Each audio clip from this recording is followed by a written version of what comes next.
എത്തിക്കൽ hacking ട്യൂട്ടോറിയലിലേക്ക് സ്വാഗതം. ഇന്ന് ഈ വീഡിയോയിൽ നോക്കാൻ പോകുന്നത് വൾനറബിലിറ്റി എക്സ്പ്ലോയിറ്റ് ചെയ്തിട്ട് ഒരു ഡിവൈസിന്റെ ഫുൾ ആക്സസ് എങ്ങനെ എടുക്കാന്നാണ് ഈ വീഡിയോയിൽ നോക്കാൻ പോകുന്നത്. എന്താണ് വൾനറബിലിറ്റി? നിങ്ങൾക്ക് അറിയായിരിക്കും, ഒരു സോഫ്റ്റ്വെയർ ബിൽഡ് ചെയ്യുന്നത് പലതരം പ്രോഗ്രാമിംഗ് ലാംഗ്വേജ് യൂസ് ചെയ്തിട്ട് കോഡ് ചെയ്തിട്ടാണ്. ഓക്കെ, പലതരം പ്രോഗ്രാമിംഗ് ലാംഗ്വേജ് യൂസ് ചെയ്തിട്ട് കോഡ് ചെയ്തിട്ടാണ് ഒരു സോഫ്റ്റ്വെയർ ബിൽഡ് ചെയ്യുന്നത്. സോഫ്റ്റ്വെയർ എന്ന് ഞാൻ ഇവിടെ ഉദ്ദേശിക്കുന്നത് ഓപ്പറേറ്റിംഗ് സിസ്റ്റം ആവാം, അല്ലെങ്കിൽ ആപ്ലിക്കേഷൻ ആവാം, അല്ലെങ്കിൽ സെർവർ ആവാം. ഓക്കെ, ഇതെല്ലാം നമ്മൾ ബിൽഡ് ചെയ്യുന്നത് പലതരം പ്രോഗ്രാമിംഗ് ലാംഗ്വേജ് യൂസ് ചെയ്തിട്ട് കോഡ് ചെയ്തിട്ടാണ്. ഓക്കെ, അപ്പോൾ ഒരു സോഫ്റ്റ്വെയർ പൂർണ്ണമായിട്ടും ബിൽഡ് ചെയ്ത് കഴിഞ്ഞാൽ അതിനെ ടെസ്റ്റിംഗ് ചെയ്യും. ബേസിക് ആയിട്ടുള്ള സെക്യൂരിറ്റി ടെസ്റ്റിംഗ് ചെയ്യും. അതേപോലെ തന്നെ വർക്ക് ആവുന്നുണ്ടോ അറിയാൻ വേണ്ടി, എല്ലാം വർക്ക് ആവുന്നുണ്ടെന്ന് അറിയാൻ വേണ്ടി പലതരം ടെസ്റ്റിംഗ് ചെയ്യും. അത് കഴിഞ്ഞിട്ട് അതിനെ ഒരു സിസ്റ്റത്തിനകത്ത് റൺ ചെയ്ത് നോക്കും, എല്ലാം കൃത്യമായിട്ട് വർക്ക് ആവുന്നുണ്ടോന്ന്. ഓക്കെ, എല്ലാം കൃത്യമായിട്ട് വർക്ക് ആവുന്നുണ്ടെങ്കിൽ അതിനെ ഇന്റർനെറ്റിനകത്തോട്ട് കൊടുക്കും. ഓക്കെ, ഇന്റർനെറ്റിനകത്തോട്ട് കൊടുത്തു കഴിഞ്ഞാൽ അത് പബ്ലിക്കലി ആക്സസിബിൾ ആയിരിക്കും. ഓക്കെ, പബ്ലിക്കിന് അതിനെ ആക്സസ് ചെയ്യാൻ പറ്റും. ഓക്കെ, ചിലപ്പോൾ ഈ സോഫ്റ്റ്വെയറിൽ ആരും നോട്ടീസ് ചെയ്യാത്ത ഇഷ്യൂസ് ഉണ്ടാവാം. ചിലപ്പോൾ ഇഷ്യൂസ് ക്രിട്ടിക്കൽ ആയിരിക്കും. ഈ ഒരു ഇഷ്യൂസിനെയാണ് വൾനറബിലിറ്റി എന്ന് പറയുന്നത്. ഇനി അറ്റാക്കർ എങ്ങനെയാണ് ഈ ഒരു വൾനറബിലിറ്റി എക്സ്പ്ലോയിറ്റ് ചെയ്തിട്ട് ആ ഒരു സോഫ്റ്റ്വെയറിന്റെ ഫുൾ ആക്സസ് എടുക്കുന്നതെന്ന് നോക്കാം. ഓക്കെ, അപ്പൊ അറ്റാക്കർ ആദ്യം സെർച്ച് ചെയ്യും എന്തേലും വൾനറബിലിറ്റി ഉണ്ടോ. അപ്പോൾ ഒരു അറ്റാക്കർ വൾനറബിലിറ്റി കണ്ടുപിടിച്ചു. അപ്പൊ അറ്റാക്കർ ചെയ്യുന്നത് എന്താണെന്ന് വെച്ച് കഴിഞ്ഞാൽ ആ ഒരു വൾനറബിലിറ്റിക്ക് അനുസരിച്ചുള്ള ഒരു പേലോഡ് ക്രിയേറ്റ് ചെയ്യും. ഓക്കെ, പേലോഡ് എന്ന് പറഞ്ഞ ഒരു പ്രോഗ്രാമാണ്. അപ്പൊ ഈ ഒരു പേലോഡ് അറ്റാക്കർ ക്രിയേറ്റ് ചെയ്യും. എന്നിട്ട് ഈ ഒരു പേലോഡ് ആ ഒരു വൾനറബിലിറ്റി ഉള്ളിടത്തോട്ട് ഈ ഒരു അറ്റാക്കർ സെൻഡ് ചെയ്യും. ഓക്കെ, സെൻഡ് ചെയ്യുമ്പോൾ ഈ ഒരു പേലോഡ് അവിടെ ചെന്നിട്ട് ആ ഒരു സോഫ്റ്റ്വെയറിന്റെ ആ ഒരു വൾനറബിലിറ്റി ഉള്ളിടത്ത് ചെന്നിട്ട് എക്സിക്യൂട്ട് ആവും. എക്സിക്യൂട്ട് ആയിട്ട് ഈ പേലോഡ് ആ ഒരു സോഫ്റ്റ്വെയറിനെ മനസ്സിലാക്കുകയും ഇങ്ങനെയല്ല റൺ ചെയ്യേണ്ടത്, ഞാൻ പറയുന്ന പോലെയാണ് റൺ ചെയ്യേണ്ടത്. എന്നിട്ട് ഈ ഒരു പേലോഡ് ആ ഒരു സോഫ്റ്റ്വെയറിനോട് പറയും ഈ ഒരു സോഫ്റ്റ്വെയറിന്റെ ഇന്ന പോർട്ടിൽ നിന്നിട്ട് അറ്റാക്കറിന്റെ സിസ്റ്റത്തിന്റെ ഇന്ന പോർട്ടിലോട്ട് കണക്ട് ചെയ്യാൻ പറയും. ഓക്കെ, അങ്ങനെയാണ് അങ്ങനെ ആ ഒരു അറ്റാക്കറിന് ആ ഒരു സോഫ്റ്റ്വെയറിന് ഫുൾ ആക്സസ് കിട്ടും. ഓക്കെ, സാധാരണ നമ്മൾ പേലോഡ് സെൻഡ് ചെയ്തിട്ടാണ് കണക്ഷൻ എസ്റ്റാബ്ലിഷ് ചെയ്യുന്നത്. ഓക്കെ, പേലോഡ് എന്താണെന്ന് നിങ്ങൾ മനസ്സിലാക്കിയ സ്ഥിതിക്ക് ഇനി നിങ്ങൾ തീർച്ചയായിട്ടും അറിഞ്ഞിരിക്കേണ്ട ഒന്നാണ് ഷെല്ല്. ഓക്കെ, മെയിൻ ആയിട്ട് നിങ്ങൾ അറിഞ്ഞിരിക്കേണ്ട രണ്ട് ഷെല്ലാണ്, ഒന്ന് റിവേഴ്സ് ഷെല്ലും രണ്ടാമത്തെ ബൈൻഡ് ഷെല്ലും. ഷെല്ല് എന്ന് പറഞ്ഞത് ഒരു ടൈപ്പ് ഓഫ് പേലോഡ് ആണ്. ഓക്കെ, ഇപ്പം അറ്റാക്കർ ടാർഗറ്റ് റിവേഴ്സ് ഷെല്ലിങ്ങിന്റെ വർക്കിംഗ് എന്ന് പറയുന്നത് അറ്റാക്കർ ആദ്യം ടാർഗറ്റ് ഡിവൈസിൽ ഒരു വൾനറബിലിറ്റി കണ്ടുപിടിക്കും. ഓക്കെ, എന്നിട്ട് അറ്റാക്കർ ആ ഒരു വൾനറബിലിറ്റി ഉള്ളിടത്തോട്ട് ഈ ഒരു റിവേഴ്സ് ഷെല്ലിനെ സെൻഡ് ചെയ്യും. ഓക്കെ, അപ്പൊ ആ ഒരു റിവേഴ്സ് ഷെല്ല് അവിടെ ചെന്നിട്ട് എക്സിക്യൂട്ട് ആയിട്ട് ആ ഒരു സിസ്റ്റത്തിനോട് പറയുകയാണ് ഈ ഒരു സിസ്റ്റത്തിന്റെ ഇന്ന പോർട്ടിൽ നിന്നിട്ട് അറ്റാക്കറിന്റെ സിസ്റ്റത്തിന്റെ ഇന്ന പോർട്ടിലോട്ട് കണക്ട് ചെയ്യണമെന്ന്. അങ്ങനെ അവിടെ ഒരു കണക്ഷൻ എസ്റ്റാബ്ലിഷ് ആയിട്ട് അറ്റാക്കറിന് അവിടെ ആ ഒരു ടാർഗറ്റ് സിസ്റ്റത്തിന്റെ ഫുൾ ആക്സസ് കിട്ടും. ഓക്കെ, ടാർഗറ്റ് സിസ്റ്റം അല്ലെങ്കിൽ സോഫ്റ്റ്വെയറിന് ഫുൾ ആക്സസ് കിട്ടും. അതാണ് റിവേഴ്സ് ഷെൽ എന്ന് പറയുന്നത്, റിവേഴ്സ് ഷെല്ലിന്റെ വർക്കിംഗ്. ഇനി ബൈൻഡ് ഷെൽ എന്ന് പറയുന്നത് നേരെ തിരിച്ചാണ്. ഓക്കെ, അതായത് അറ്റാക്കർ ടാർഗറ്റ് ഡിവൈസിൽ ഒരു വൾനറബിലിറ്റി കണ്ടുപിടിക്കും. എന്നിട്ട് അറ്റാക്കർ ആ ഒരു വൾനറബിലിറ്റി ഉള്ളിടത്തോട്ട് ഈ ഒരു ബൈൻഡ് ഷെല്ലിനെ സെൻഡ് ചെയ്യും. ഈ ഒരു ബൈൻഡ് ഷെല്ല് അവിടെ ചെന്ന് എക്സിക്യൂട്ട് ആയിട്ട് ആ ഒരു ടാർഗറ്റ് ഡിവൈസിൽ ഒരു പോർട്ട് ലിസൺ ചെയ്ത് വെച്ചേക്കും. ഓക്കെ, എന്നിട്ട് ഈ ഒരു അറ്റാക്കർ ആ ഒരു ബൈൻഡ് ഷെല്ല് ലിസൺ ചെയ്ത് വെച്ചേക്കുന്ന പോർട്ടിലോട്ട് ഈ ഒരു അറ്റാക്കർ കണക്ട് ചെയ്യാൻ ശ്രമിക്കും.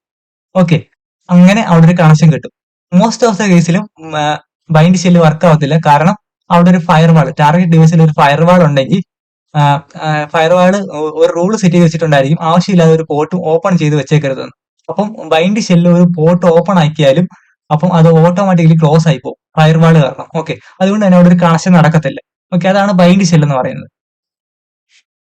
സാധാരണയായിട്ട് മോസ്റ്റ് കോമൺലി യൂസ് ചെയ്യുന്ന, ഏറ്റവും കൂടുതൽ യൂസ് ചെയ്യുന്ന ഒന്നാണ് റിവേഴ്സ് ഷെൽ എന്ന് പറയുന്നത്. ഓക്കെ, ഇത്രയും കാര്യങ്ങളും തിയറിയാണ്. ഇനി നമുക്ക് പ്രാക്ടിക്കലായിട്ട് എങ്ങനെ ചെയ്യാൻ നോക്കാം. ഓക്കെ, പ്രാക്ടിക്കലായിട്ട് എങ്ങനെ ഒരു വൾനറബിലിറ്റി എക്സ്പ്ലോയിറ്റ് ചെയ്യാൻ നോക്കാം. ഓക്കെ, അപ്പൊ അതിനുവേണ്ടി നിങ്ങൾ ചെയ്യേണ്ടതെന്ന് വെച്ചാൽ ടെർമിനൽ ഓപ്പൺ ചെയ്യുക. ഓക്കെ, ടെർമിനൽ ഓപ്പൺ ചെയ്തിട്ട് ഫസ്റ്റ് നമ്മൾ ചെയ്യേണ്ടത് ഒരു ഡിവൈസിന്റെ ഇൻഫർമേഷൻ ഗാദറിംഗ് ആണ് നമ്മൾ ഫസ്റ്റ് ചെയ്യേണ്ടത്. ഓക്കെ, അതായത് ഒരു ടാർഗറ്റ് ഡിവൈസിൽ റൺ ചെയ്യുന്ന സർവീസസിന്റെ സർവീസ് വെർഷൻ നമുക്ക് കണ്ടുപിടിക്കണം. അപ്പൊ അതിനുവേണ്ടി ഞാനിവിടെ മെറ്റാസ്പ്ലോയിറ്റബിൾ 2-നെയാണ് അറ്റാക്ക് ചെയ്ത് കാണിക്കാൻ പോകുന്നത്. ഓക്കെ, അപ്പം നമുക്ക് ബേസിക് ആയിട്ടുള്ള ഒരു എൻമാപ്പ് സ്കാൻ ചെയ്യാം. എൻമാപ്പ്, നമുക്ക് ടാർഗറ്റിന്റെ IP അഡ്രസ് കൊടുക്കാം.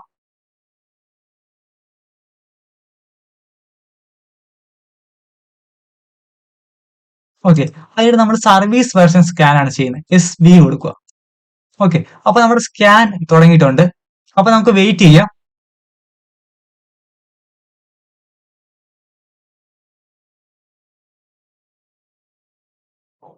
ഓക്കെ, നമുക്ക് ഔട്ട്പുട്ട് കിട്ടിയിട്ടുണ്ട്. അപ്പൊ ഞാനിവിടെ നമുക്ക് കാണാൻ പറ്റും ആ ഒരു സിസ്റ്റത്തിൽ റൺ ചെയ്യുന്ന സർവീസ് എന്തൊക്കെയാണ്. ആ ഒരു ഓപ്പറേറ്റിംഗ് സിസ്റ്റത്തിൽ റൺ ചെയ്യുന്ന സർവീസ്, അതായത് മെറ്റാസ്പ്ലോയിറ്റ് ടൂളിനകത്ത് റൺ ചെയ്യുന്ന സർവീസസ് ആണിത്. ആ ഒരു സോഫ്റ്റ്വെയർ റൺ ചെയ്യുന്ന സർവീസസ് ആണിത്. ഓക്കെ, അപ്പൊ ഞാൻ ഇവിടെ അറ്റാക്ക് ചെയ്ത് കാണിക്കാൻ പോകുന്നത് FTP ആണ്. FTP എന്ന് പറയുന്നത് ഫയൽ ട്രാൻസ്ഫർ പ്രോട്ടോകോൾ ആണ്. ഓക്കെ, FTP സെർവറിനെയാണ് നമ്മളിപ്പോൾ അറ്റാക്ക് ചെയ്യാൻ പോകുന്നത്. അപ്പൊ അതിന്റെ വേർഷൻ കിട്ടിയിട്ടുണ്ട്, FTP സെർവറിന്റെ വേർഷൻ കിട്ടിയിട്ടുണ്ട് BSFTPD 2.3.4. അപ്പൊ ഇതിനുള്ളിൽ എന്തെങ്കിലും വൾനറബിലിറ്റി ഉണ്ടോ നമുക്ക് ചെക്ക് ചെയ്യണം. അപ്പൊ അതിന് വേണ്ടി കോപ്പി സെലക്ഷൻ കൊടുക്കുക. അപ്പൊ ഇത് കോപ്പി ചെയ്യുക. ഓക്കെ, കോപ്പി ചെയ്തിട്ട് നമുക്ക് ഇനി ഇതിനെ എക്സ്പ്ലോയിറ്റ് ചെയ്യാൻ വേണ്ടിയുള്ള എക്സ്പ്ലോയിറ്റ് ഉണ്ടോ എന്ന് നമുക്ക് സെർച്ച് ചെയ്യണം. അപ്പൊ അതിന് വേണ്ടി ഉപയോഗിക്കുന്ന ടൂളാണ് സെർച്ച് എക്സ്പ്ലോയിറ്റ്.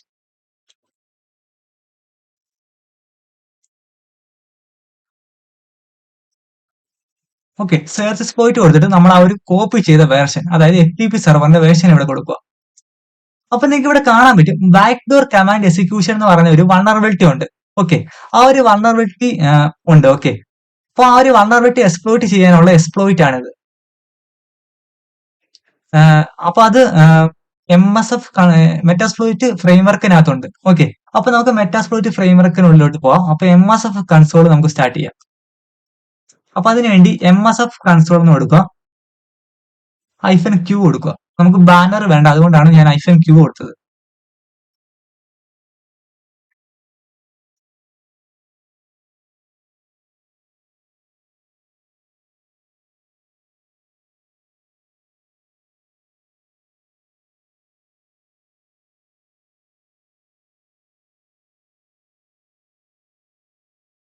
ഓക്കെ, നമ്മുടെ MSF കൺസോൾ ഇവിടെ ഓപ്പൺ ആയിട്ട് വന്നിട്ടുണ്ട്. മെറ്റാസ്പ്ലോയിറ്റ് ഫ്രെയിംവർക്ക് ഓപ്പൺ ആയിട്ട് വന്നിട്ടുണ്ട്. നമുക്കിനി ആ ഒരു വേർഷൻ ഇവിടെ കൊടുക്കാം. സെർച്ച് കമാൻഡ് കൊടുത്തിട്ട് നമുക്ക് ആ ഒരു വേർഷൻ ഇവിടെ കൊടുക്കാം. ഓക്കെ, അപ്പൊ നിങ്ങൾക്ക് കാണാൻ പറ്റും നമ്മൾക്ക് ആ ഒരു ബാക്ക്ഡോർ കമാൻഡ് എക്സിക്യൂഷൻ വൾനറബിലിറ്റി ഉള്ള ആ ഒരു അതിനകത്ത് ആ ഒരു BSFTPD 2.3.4 എന്ന് പറയുന്ന ആ ഒരു FTP സെർവറിൽ ബാക്ക്ഡോർ കമാൻഡ് എക്സിക്യൂഷൻ എന്ന് പറയുന്ന ഒരു വൾനറബിലിറ്റി ഉണ്ട്. ഓക്കെ, ആ ഒരു വൾനറബിലിറ്റി ആണ് നമ്മളിവിടെ എക്സ്പ്ലോയിറ്റ് ചെയ്യാൻ പോകുന്നത്. ഓക്കെ, അപ്പൊ അതിനെ എക്സ്പ്ലോയിറ്റ് ചെയ്യാൻ വേണ്ടിയുള്ള എക്സ്പ്ലോയിറ്റ് ആണിത്. ഓക്കെ, എക്സ്പ്ലോയിറ്റേഷൻ എന്ന് പറയുന്നത് ഞാൻ എന്താന്ന് പറഞ്ഞായിരുന്നു. അതായത് നമ്മളിപ്പോ ഒരു വൾനറബിലിറ്റി ഉണ്ടെന്ന് കണ്ടുപിടിച്ചു FTP സെർവറിനകത്ത്. അപ്പൊ നമ്മൾ ഇനി ചെയ്യാൻ പോകുന്നത് ആ ഒരു വൾനറബിലിറ്റി യൂസ് ചെയ്ത് ആ ഒരു വൾനറബിലിറ്റി ഉള്ളിടത്തോട്ട് നമ്മളൊരു പേലോഡ് സെൻഡ് ചെയ്തിട്ട് ആ ഒരു വൾനറബിലിറ്റി എക്സ്പ്ലോയിറ്റ് ചെയ്യുന്നതിനാണ് എക്സ്പ്ലോയിറ്റേഷൻ എന്ന് പറയുന്നത്. ഓക്കെ, അതിനെ എക്സ്പ്ലോയിറ്റേഷൻ ചെയ്യാൻ വേണ്ടിയുള്ളതാണ് എക്സ്പ്ലോയിറ്റ്. ഓക്കെ, അപ്പൊ നിങ്ങൾക്ക് ഇത് കാണാൻ പറ്റും. അതിന്റെ ID എന്ന് പറയുന്നത് 0 ആണ്. അപ്പൊ നമ്മൾ യൂസ് കൊടുക്കുക, യൂസ് കമാൻഡ് കൊടുത്തിട്ട് 0 കൊടുത്താൽ മതി. ഓക്കെ, ഇപ്പൊ നമ്മൾ ആ ഒരു എക്സ്പ്ലോയിറ്റിനുള്ളിലാണ് നിൽക്കേണ്ടത്. നമുക്ക് ഇനി ആ എക്സ്പ്ലോയിറ്റിനെ പറ്റി കൂടുതൽ അറിയണം. അപ്പൊ അതിനുവേണ്ടി ഷോ ഇൻഫോ എന്ന് കൊടുത്താൽ മതി. അപ്പൊ ആ ഒരു എക്സ്പ്ലോയിറ്റിനെ പറ്റി കൂടുതൽ അറിയാൻ പറ്റും. നിങ്ങൾക്ക് കാണാൻ പറ്റും this module exploits A malicious backdoor that was added to the BSFTPD download archive. Okay, this backdoor was introduced into the BSFTPD 2.3.4 archive between June 13, 2011. Okay, അപ്പം അതിനെ പറ്റിയുള്ള ഡീറ്റെയിൽസ് ആണിത്. ഓക്കെ, ബാക്ക്ഡോർ കമാൻഡ് എക്സിക്യൂഷൻ എന്ന് പറഞ്ഞ ഒരു vulnerability ഉണ്ട് അതിനകത്ത്. Okay, നമ്മൾ ആ ഒരു വൾനറബിലിറ്റി എക്സ്പ്ലോയിറ്റ് ചെയ്യാൻ പോവുകയാണ്. നമുക്കിനി എന്തൊക്കെയാണ് കൊടുക്കേണ്ടതെന്ന് നോക്കാം. ക്ലിയർ കൊടുത്തിട്ട് നമുക്ക് ഷോ ഓപ്ഷൻസ് കൊടുക്കാം. ഓക്കെ, നിങ്ങൾക്ക് കാണാൻ പറ്റും ആർ ഹോസ്റ്റ് എന്ന് പറയുമ്പോൾ ടാർഗറ്റ് സിസ്റ്റത്തിന്റെ IP അഡ്രസ് ആണ് ഇവിടെ കൊടുക്കേണ്ടത്. ഓക്കെ, നമുക്ക് അത് സെറ്റ് ചെയ്യാം. സെറ്റ് ആർ ഹോസ്റ്റ് കൊടുക്കാം. എന്റെ മെറ്റാസ്പ്ലോയിറ്റബിൾ 2ന്റെ IP അഡ്രസ് എന്ന് പറയുന്നത് 192.168.1.7 ആണ്. ഓക്കെ, നമ്മൾ ആർ ഹോസ്റ്റ് സെറ്റ് ചെയ്ത് കഴിഞ്ഞു. ഇനി നമുക്ക് പേലോഡ് സെലക്ട് ചെയ്യണം. അപ്പൊ അതിനുവേണ്ടി ഷോ പേലോഡ്സ് എന്ന് കൊടുക്കുക. ഓക്കെ, നിങ്ങൾക്ക് കാണാൻ പറ്റും ആ ഒരു വൾനറബിലിറ്റി എക്സ്പ്ലോയിറ്റ് ചെയ്യാൻ വേണ്ടി ക്രിയേറ്റ് ചെയ്തിരിക്കുന്ന പേലോഡാണിത്. ഓക്കെ, ഡിഫാൾട്ട് ആയിട്ട് ഒരു പേലോഡേ ഉള്ളൂ. ഓക്കെ, ഈ ഒരു പേലോഡേ ഉള്ളൂ. ഇത് ആ ഒരു വൾനറബിലിറ്റിക്ക് അനുസരിച്ച് ക്രിയേറ്റ് ചെയ്തിരിക്കുന്ന പേലോഡാണ്. ഓക്കെ, ഈ ഒരു പേലോഡ് സെൻഡ് ചെയ്തിട്ടാണ് നമ്മൾ ആ ഒരു FTP സെർവറിനെ സെർവറിലൂടെ ആ ഒരു ഓപ്പറേറ്റിംഗ് സിസ്റ്റത്തിന്റെ ഫുൾ ആക്സസ് നമ്മൾ എടുക്കാൻ പോകുന്നത്. ഓക്കെ, ആ ഒരു ഓപ്പറേറ്റിംഗ് സിസ്റ്റത്തിൽ റൺ ചെയ്യുന്ന സർവീസിനെ നമ്മൾ, അതായത് ആ ഒരു ഓപ്പറേറ്റിംഗ് സിസ്റ്റത്തിൽ റൺ ചെയ്യുന്ന FTP സെർവറിനുള്ളിലുള്ള വൾനറബിലിറ്റിയെ നമ്മൾ എക്സ്പ്ലോയിറ്റ് ചെയ്തിട്ട് ആ ഒരു ഓപ്പറേറ്റിംഗ് സിസ്റ്റത്തിന്റെ ഫുൾ ആക്സസ് തന്നെ നമ്മൾ എടുക്കാൻ പോവുകയാണ്. ഓക്കെ, അപ്പം നിങ്ങൾക്ക് ഇവിടെ കാണാൻ പറ്റും. അപ്പൊ നമുക്ക് ഇവിടെ ഒരു പേലോഡേ ഉള്ളൂ. അപ്പൊ നമുക്ക് അത് തന്നെ സെലക്ട് ചെയ്യാം. അപ്പൊ അതിന്റെ ID എന്ന് പറയുന്നത് 0 ആണ്. അപ്പൊ യൂസ് 0 കൊടുക്കുക. ഓക്കെ, നമ്മുടെ പേലോഡ് സെലക്ട് ആയിട്ടുണ്ട്. ഓക്കെ, പേലോഡ് സെറ്റ് ആയിട്ടുണ്ട്. ഇനി നമുക്ക് ചെയ്യാനുള്ളത് എക്സ്പ്ലോയിറ്റ് എന്ന് കൊടുക്കുക. ഓക്കെ, എക്സ്പ്ലോയിറ്റ് എന്ന് കൊടുത്തു കഴിഞ്ഞാൽ എക്സ്പ്ലോയിറ്റ് ആവുന്നതായിരിക്കും. നിങ്ങൾക്ക് കാണാൻ പറ്റും. ഓക്കെ, ഫൗണ്ട് ഷെൽ എന്നൊക്കെ വന്നിട്ടുണ്ട്. നമുക്ക് വെയിറ്റ് ചെയ്യാം. ഓക്കെ, നിങ്ങൾക്ക് കാണാൻ പറ്റും command shell session 1 opened. Okay, അപ്പൊ നമുക്ക് ഇനി ഇവിടെ ഇരുന്നുകൊണ്ട് എന്ത് കമാൻഡ് വേണമെങ്കിലും നമുക്ക് എക്സിക്യൂട്ട് ചെയ്യാൻ പറ്റും. ഇപ്പൊ ഞാൻ ഹൂവാമായി എന്ന് കൊടുക്കുകയാണ്. അപ്പൊ നമുക്ക് നമ്മുടെ പേലോഡ് അവിടെ ചെന്നിട്ട് സക്സസ് ആയിട്ട് എക്സിക്യൂട്ട് ആയിട്ടുണ്ടെങ്കിൽ നമുക്ക് അതിന് റിപ്ലൈ കിട്ടും. അപ്പൊ ഹൂവാമായി കൊടുത്തപ്പോൾ നിങ്ങൾക്ക് കാണാൻ പറ്റും റൂട്ട് എന്ന് കിട്ടി. അപ്പൊ ഒരു കണക്ഷൻ എസ്റ്റാബ്ലിഷ് ആയി. ഓക്കെ, ആ ഒരു ഡിവൈസിന്റെ ഫുൾ ആക്സസ് നമുക്ക് കിട്ടി. ഇപ്പൊ ഞാൻ IF കോൺഫിഗ് കൊടുക്കുക. അപ്പൊ നിങ്ങൾക്ക് ഇവിടെ കാണാൻ പറ്റും എന്റെ കാലിനസ് മെഷീന്റെ IP അഡ്രസ് അല്ല ഇവിടെ കിട്ടുന്നത്, പകരം അതിന്റെ IP അഡ്രസ് ആണ്. ആ ഒരു മെറ്റാസ്പ്ലോയിറ്റ് 2ന്റെ IP അഡ്രസ് ആണ്. അത് ക്ലിയർ കൊടുക്കാം. നമുക്ക് LS കൊടുത്ത് നോക്കി കഴിഞ്ഞാൽ നിങ്ങൾക്ക് കാണാൻ പറ്റും ധാരാളം ഡയറക്ടറീസ് ഒക്കെ കാണാൻ പറ്റും. ഓക്കെ, ക്ലിയർ കൊടുക്കാം. നമുക്ക് അതിനുള്ളിലോട്ട് പോകാൻ പറ്റും. അപ്പോൾ CD ബൂട്ട് കൊടുക്കാം. LS കൊടുത്തു കഴിഞ്ഞാൽ അതിനുള്ളിൽ എന്തൊക്കെയുണ്ടോ അത് മൊത്തം നമുക്ക് കിട്ടി. ഓക്കെ, അപ്പൊ നമുക്ക് ഇങ്ങനെ ഫുള്ള് ആക്സസ് നമുക്ക് കിട്ടി. ആ ഒരു സിസ്റ്റത്തിന്റെ ഫുൾ ആക്സസ് നമുക്ക് കിട്ടി. അതായത് ആ ഒരു മെറ്റാസ്പ്ലോയിറ്റ് ടൂൾ, അതായത് ആ ഒരു ഓപ്പറേറ്റിംഗ് സിസ്റ്റത്തിനകത്ത് റൺ ചെയ്യുന്ന FTP സെർവറിൽ ഒരു വൾനറബിലിറ്റി ഉണ്ടായിരുന്നു. ആ ഒരു വൾനറബിലിറ്റി എക്സ്പ്ലോയിറ്റ് ചെയ്തിട്ട് ആ ഒരു ഓപ്പറേറ്റിംഗ് സിസ്റ്റത്തിന്റെ തന്നെ എൻറ്റയർ കൺട്രോൾ നമ്മൾ എടുത്തു. ഓക്കെ, നമുക്ക് കിട്ടി. ഓക്കെ,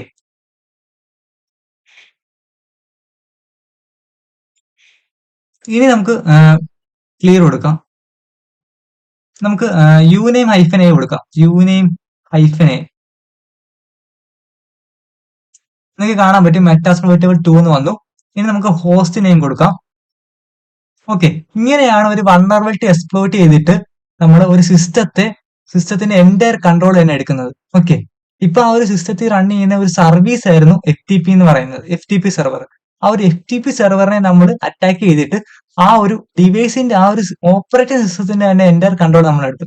അപ്പൊ ഇതിനെയാണ് വൾനറബിലിറ്റി എക്സ്പ്ലോയിറ്റേഷൻ എന്ന് പറയുന്നത്. ഓക്കെ, നിങ്ങൾക്ക് മനസ്സിലായെന്ന് വിചാരിക്കുന്നു. പ്രാക്ടിക്കൽ സെഷനിലൂടെ നിങ്ങൾക്ക് കുറച്ചുകൂടെ മനസ്സിലായി കാണും. ഓക്കെ, അപ്പൊ ഇന്നത്തെ വീഡിയോ ഇത്രയേ ഉള്ളൂ.